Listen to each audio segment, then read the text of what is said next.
This is a third example of the use of statistics. The first example was using confidence intervals and using the t-test function to calculate them. The second was a goodness of fit test, and in particular the Kolmogorov-Smirnov goodness of fit test was conducted. Finally, this one is two-variable rather than univariate. This is bivariate data, and simple linear regression is going to be used. The particular data set is going to be looked at as the formaldehyde data set. If you do a quick help on formaldehyde, what you'll see is that you have 6 observations on 2 variables, and the first variable is the numeric carbohydrate, and the second variable is the optical density, OPT-DIN. So those are the names of the 2 of them. And carb here is going to be treated as the independent variable and opt-den as the dependent variable. So if I were to make a plot of the formaldehyde data set, excuse me, here's what I get. I get what looks like a very, very linear relationship between carb on the horizontal axis and opt-den on the vertical axis. So what I'd like to do is conduct a regression here, and I'm going to take the variable named fit, and I'm going to call a function called LM. LM is short for linear model, and it is going to create a regression curve that will best fit those data points. The formula that I write here is opt-den and then this squiggle or tilde character that's in the upper left part of your keyboard. I want to say that optical density is a function of carbohydrate, and my data set, it has to know where to find those, is going to be in formaldehyde. And silently, it will create that variable named fit. Now you can do a lot of different things with fit, and let me start out by saying there is a summary function, and you can type summary fit, and here's what it will give you.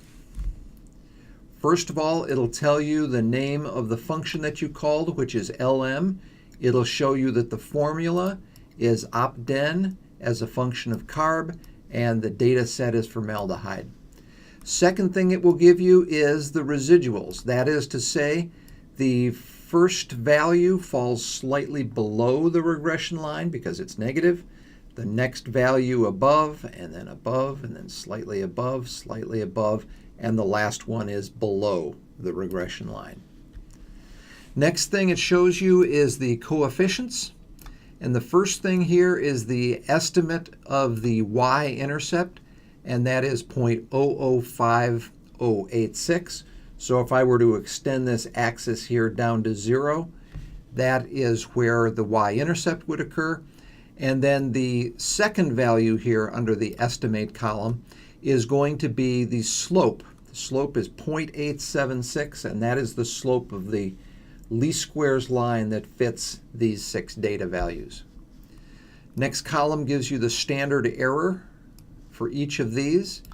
And then finally in the far right, what you get is you get a p-value.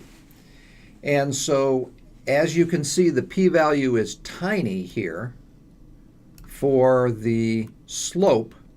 And what that tells you is there is clearly a linear relationship here between the 2 variables. You are testing that against 0, right? You're testing whether or not the slope is 0. And this tiny p-value tells you, yes, the slope is definitely non-zero. That's obvious by the picture. This larger p-value here says that there is no evidence that the intercept is different from 0. The intercept is quite close to 0. These stars are put on there by R, and they give you an idea of how significant things are. Some more information down at the bottom, which we won't look at just now. Then the next thing you can do is go down here and say mode of fit. And in this case, these fitted values are in a list. So that tells you a little bit on how to extract things. So for example, if you say summary of fit, that's the table that you see just above here. And let's say what you want to do is you want to extract the coefficients. And you can find out what the name of that is by doing the str, the structure function on list. It'll give you those names like coefficients. And let's say we want just the all rows, the first column. When you look at that, what you're going to get in this case is you will get the first column, and there it is, of, so you'll get this value, which is the intercept, and then you'll get this value right here, which is the slope. Next thing you can do is you could say AB line of fit $ coefficients. And when you do that, the regression line will get plotted. It will use the intercept and the slope to plot the regression line. You can see this is a spectacularly good fit. You can also see why the first and the last residuals are both negative. This point right here falls just slightly below the regression line. This one here also slightly below. These four, of course, fall either right on it or just slightly above it, and that's why they all have positive coefficients on all of them.